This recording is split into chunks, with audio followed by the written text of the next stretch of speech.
Você já se perguntou por que as pessoas utilizavam esta máscara com bico de pássaro alguns anos atrás? Você já parou para pensar para que isso servia?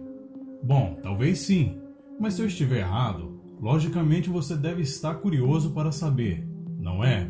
E como é da natureza humana matar a curiosidade, tendo suas dúvidas sanadas, hoje eu vou tentar te explicar, com base em estudos e relatos, o motivo dessas máscaras sombrias e esquisitas terem sido usadas. Mas antes, se inscreva neste canal se ainda não é inscrito, deixe teu like e ative o sininho, pois isso serve como incentivo para trazermos mais conteúdos para este canal. Muito provavelmente você já deve ter ouvido falar sobre várias doenças que causaram grandes problemas para a humanidade. E certamente todos nós sabemos que, se não todas, a grande maioria das doenças nos atacam sem que ao menos a vejamos. Ou seja, um dos grandes vilões da humanidade é invisível, e isso reforça cada vez mais a ideia de que nós, seres humanos, somos muito frágeis.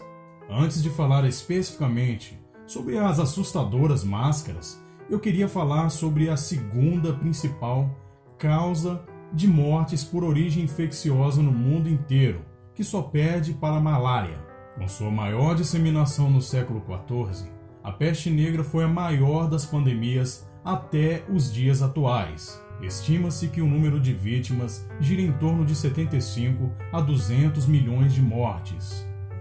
Estudos genéticos apontam que a causa dessa doença foi a bactéria Yersinia pestis, originária da China. Esta bactéria era transmitida através das pulgas que viviam em pequenos animais, principalmente em ratos. A doença da peste negra pode ser classificada em 3 tipos: pneumônica, septicêmica e bubônica. A peste pneumônica atinge o sistema respiratório e os seus sintomas são acompanhados de tosse, falta de ar e dor no peito. Convém ressaltar que esta é a única forma em que a doença pode ser transmitida de pessoa para pessoa. Já a peste septicêmica afeta a circulação sanguínea. E por último, a peste bubônica, que é a primeira forma de infecção, afeta o sistema linfático. A título de informação, a peste bubônica recebeu este nome por causa dos bubões, que eram os terríveis inchaços que ficavam nos corpos dos infectados. O nome peste negra era uma referência à gangrena dos tecidos que escureciam. A maior parte das pessoas morriam até 7 dias após os primeiros sintomas. E na tentativa de explicar o motivo da aparição da peste, reza a lenda que a praga era um castigo dos céus, ou seja, uma punição divina por causa dos pecados cometidos pelos homens, como heresias, blasfêmia e luxúria. A primeira pandemia, segundo alguns estudiosos, foi registrada no século VI, ou seja, bem antes do que costumamos a pensar, sendo mais específico no ano de 541, durante o Império Bizantino, e ela era chamada de peste de Justiniano por causa de um imperador que na época foi infectado, e como o próprio nome sugere, ele se chamava Justiniano. A peste também chegou a afetar Constantinopla, onde hoje está localizada a atual Istambul, na Turquia, antiga região da Trácia. Constantinopla era a maior cidade na época e foi infectada por causa dos grandes navios mercantes que trazia consigo muitos ratos a bordo. Acredita-se que havia cerca de 5.000 mortes por dia em Constantinopla. Existem muitas estimativas exorbitantes sobre o número de mortes, mas cogita-se que na época cerca de 25 a 100 milhões de mortes ocorreram nos primeiros 100 anos.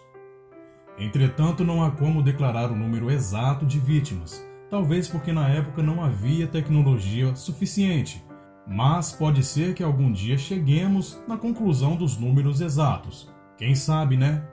Por isso, o que se pode fazer é acreditar nas estimativas que são dadas por estudiosos da área. No entanto, os efeitos da doença não permaneceram apenas ali. A peste negra se espalhou por toda a Europa e pelo Oriente Médio. Melhor dizendo, se espalhou por diversos lugares, mas detalhar isto tomaria muito tempo deste vídeo. É importante frisar que por causa desta doença, as mortes afetaram tragicamente a economia, os comércios diminuíram, os alimentos ficaram escassos e a produção agrícola diminuiu. Por Por outro lado, estudos recentes, publicados em 2018 por pesquisadores das universidades de Oslo, na Noruega, e de Ferrara, na Itália, afirmam que os ratos não foram os grandes responsáveis pela proliferação da peste negra, como se acreditava até então. Estudos arqueológicos concluíram que o clima na Idade Média não era propício para a reprodução descontrolada de roedores. Cientistas concluíram que os primeiros desses surtos foram viralizados por pulgas e por piolhos presentes nas roupas e nos corpos dos humanos, pois era notório que a higiene no século XIV não era confiável, o que colaborou para a proliferação da doença. É claro que há quem discorde ou que concorde com tal afirmativa, mas como esse canal se reserva a expor de maneira imparcial as opiniões, nada mais justo do que trazer à tona essa informação.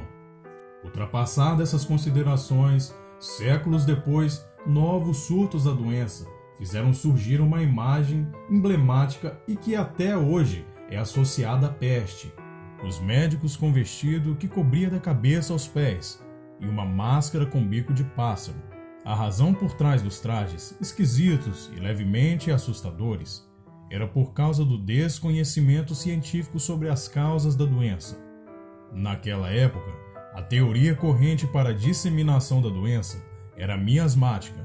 Em outras palavras, acreditava que os odores fétidos que vinham da matéria orgânica em putrefação era a principal forma de contaminação.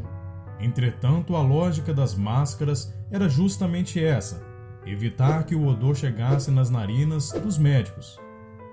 A chamada máscara da peste negra era composta de ervas e era repleta de itens aromáticos na parte do bico.